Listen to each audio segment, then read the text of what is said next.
Beth was in hospital for the last 6 weeks of the pregnancy. She developed signs of infection at about 24 weeks. And basically, we were told at the 20-week scan that she could go into labor at any point in time. And from 24 weeks to 30 weeks when he was born, she was in hospital full. And did she go into labour, or was it induced? No, she had a cord prolapse. So what that means is that the cord has come out first, and it's very, very dangerous. And it happened when she was in hospital. And basically, if she was not in hospital, he would have been dead, like pretty much. And it was 28 minutes from her cord prolapsing to him being born via emergency cesarean. And he was potentially without oxygen for that period. Wow. I can imagine that would have been one of the longest 28 minutes of your life. Yeah, I was at home actually, and I was watching the football, the 5:30 game. It was a Saturday night. I was watching the rugby league and got a call from her phone. And we were just talking about 20 minutes earlier, and I thought it was quite strange that she was calling. And so I answered, and it was a midwife just saying, oh, you need to get to the hospital ASAP. Beth's going in for an emergency cesarean. Yeah, and fuck, I was freaking. Got straight in the car and got there in about 15 minutes to Royal Brisbane, and had to wait outside. She had already gone in, and they had started the procedure and everything, the cesarean, and I just waited out in recovery. And how quickly could you get in and see you both? So I didn't see Liam until he was born at 7:33, and I saw him probably for the first time at about 8:45. But he was very sick, and they had to work on him 4 times in the first hour. So what I mean by that is, like bring him back, give him CPR. And Beth lost a lot of blood as well. She lost almost double the amount that they would want in an emergency Caesar. So she was quite sick as well and in a hell of a lot of pain. So yeah, I saw her first. I was at recovery when she came back after the procedure. Yeah, what was going through your mind as you're waiting outside and then hearing what happened? I was freaking out. Like, you automatically think the worst. And I knew that Liam was very sick, but, with the amount of blood that Beth had lost, she was very unwell as well. So I was automatically thinking the worst, and I was just freaking out. It's undescribable, really. Like, my son's potentially about to die, and there's a chance that my wife might die as well. And it's really hard to explain. I'm a dad of 2, and standing there in the delivery, my son was an emergency Caesar. My daughter was a planned Caesar, and I felt like the most helpless person in the room. I couldn't do anything. I didn't know what to say or feel or anything like that. I can imagine you not even being in the room, sitting in the waiting room would have just been traumatizing almost. Yeah, it was. I was just pacing up and down, and there was... I remember it so vividly, and like I was the only one there. The midwife sort of came out. She was trying to sort of calm me down and everything. I was like, I just want to be left alone type thing. And a young guy came out, and it was like for me that his football team had won the grand final. Like, he was so excited, and like I really struggled to be around him and like be near him. And it turned out that his partner had been through horrific circumstances, and they had just had an emergency cesarean minutes before as well, and unbeknownst to me, but like it was just, he was over the moon, and literally my world was fucking crumbling like in front of me. I thought, fuck, what's this guy's fucking go? Like, I was so worked up about it, but yeah, it's just one of those things that you remember. So talk us through Liam's day one. And how did you go through that? What happened? And what's some of the fond things that you remember of him? Yeah, so he had massive hands and feet. He had small ears and button nose. They're the type of things that I remembered, straight off the bat.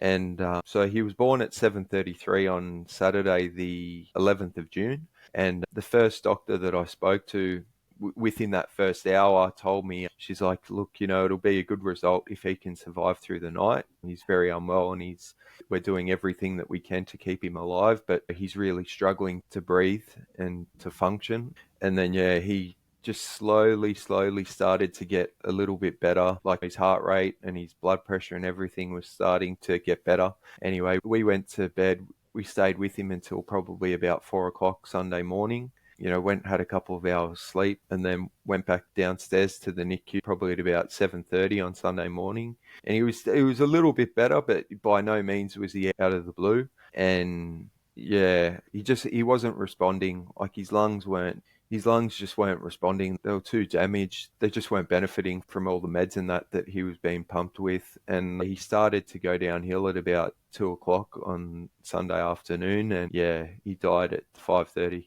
Sunday night. Was it at that 2 o'clock period that you started to think, oh, something's not quite going right here? Um, Or did you have that kind of gut feeling that something was going to happen? well, I'm a simple cat, and the doctors and the midwives were talking to us in medical sort of terms, and I wasn't really understanding a lot of it, but my gauge of how he was going was determined on how many people were sort of in the room and how many people were around him. When I first saw him on the Saturday night, there was probably at least 10 to 15 medical people like going everywhere, like doing different things. And so over the next 24 hours, my gauge of how things were going was determined on how many medical people were around. And one of the midwives tried to explain to me the things that I've got to look out for on the monitor, like what they're hoping his blood pressure would get to and everything like that.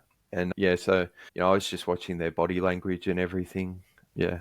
I can imagine also, not just for you and your partner, but also for the medical staff having to deal with that type of thing would have Yeah. been pretty full on as well. What were you noticing in their facial expressions and their emotions too? Just probably the frustration, maybe, that things weren't going to plan and things weren't going well. Yeah, that was probably the main thing. Like, they were great. Like, I had a bit of a run in with the main doctor the night before, but that was just purely both our emotions were just running hot. Other than that, the care that we received in the NICU was faultless. They were doing their best. And so what happened next? I'm going to be honest with you, I haven't lost a child. So for those who are wondering what happens next, did you have some time with him to cuddle him and kiss Yeah. him and all that type of stuff? Yeah, we had as much time as we wanted after he died. He died in my arms at 5:30 on the Sunday, and we spent time with him, and we washed him on Sunday night.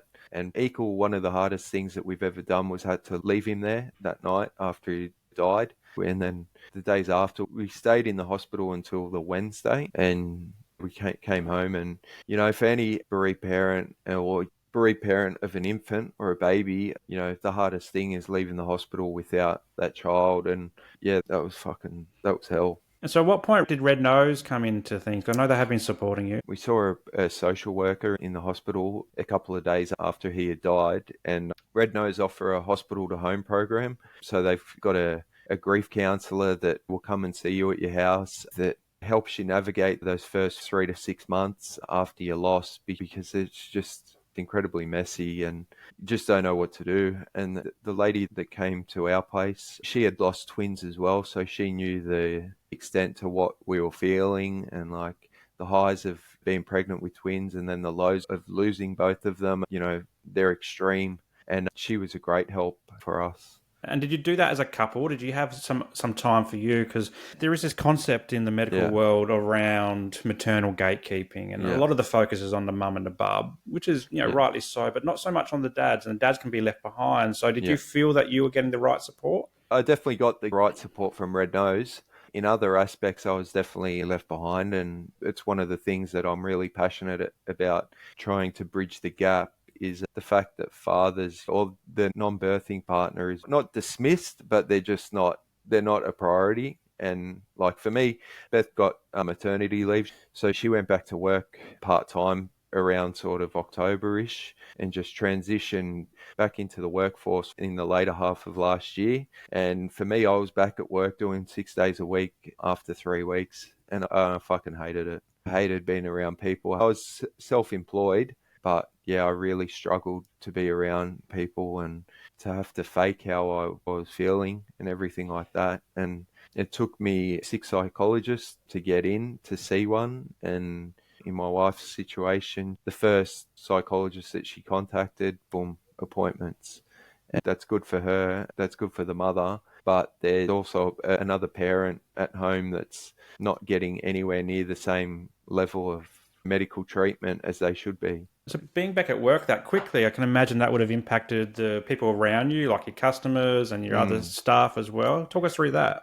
Yeah, it was difficult. For me, I'm a terrible liar. And, so if I'm feeling blue, it's pretty obvious. And I just couldn't fake it. Well, I could, but I just really didn't want to. I didn't want to be doing that. And if someone asked me, oh, how are you? Yeah, I'm all right. I'm all right. That was my answer. And I was far from all right. So I really struggled. You talked about going to see a psychologist and taking a bit of time to get into one and I guess find the right fit as well, because often we get into a therapist that's not the right fit. Yeah. What kind of other supports were you looking for as well? I know you got the Bereaved Dads Touch Footy team. Can you talk us through a bit about that and what other supports are around? Yeah, so to be honest, apart from like Sands connected to Red Nose as well, they've got monthly support groups for bereaved parents. And then we had Red Nose as well, like the hospital to home program. But yeah, other than that, I didn't really have a lot and I was getting very frustrated. And probably towards the end of September, early October, I hit my rock bottom and for a brief period had suicidal thoughts and everything like that. And just purely out of frustration, I started to think about ways that I could sort of just create what I thought I needed. And I knew a couple of other bereaved dads just through my shop community. And towards the end of last year, sort of early this year, I just put a couple of feelers out to see if there were any other guys that wanted to make a touch football team. And yeah, we play on a Tuesday night in Camp Hill in a men's social comp. And yeah, it's good for us to get together and talk a bit of shit and talk about all of life's struggles. And we go to the pub probably once a month and have a couple of beers and debrief. Did you find it hard to recruit players for the team, or was it pretty much everyone's like, yeah, get me in there? Yeah, it was difficult. And I guess not everyone's interested in touch football, and that's fine. That's all right. Yeah, so it was a struggle. We've got 9 guys in the team, and with various things in life, sometimes it can be a struggle to get a couple of guys on the bench, but that's all right.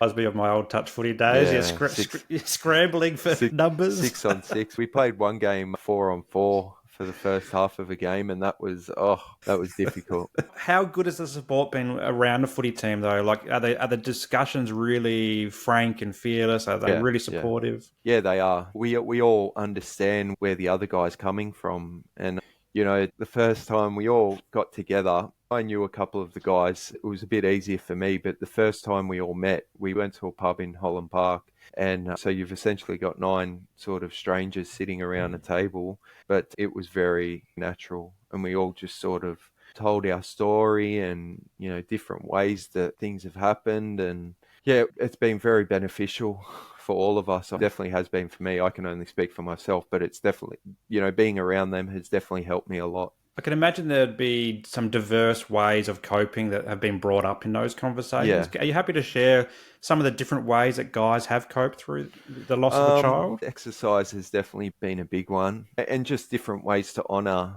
their child. One guy, his daughter was stillborn early last year, and he runs, 6Ks every day to honour and remember the 6 babies that are stillborn each day in Australia. That's fucking nuts. 6 babies are stillborn every day in our country, and it shouldn't be happening. But yeah, that's one way that he honours his child and copes. Yeah, so exercise would probably be the main one. Yeah. What's some of your go-tos? We talked about psychology, but what's some things that you do to just look after yourself? I really enjoy walking my dog and just putting whatever music I want to listen to on and just, spending that time with her, because you work all day and then come home and I'm knackered. But for me, that's really important time, like just thinking time as well. And I do a bit of swimming too. So again, just exercising is massive.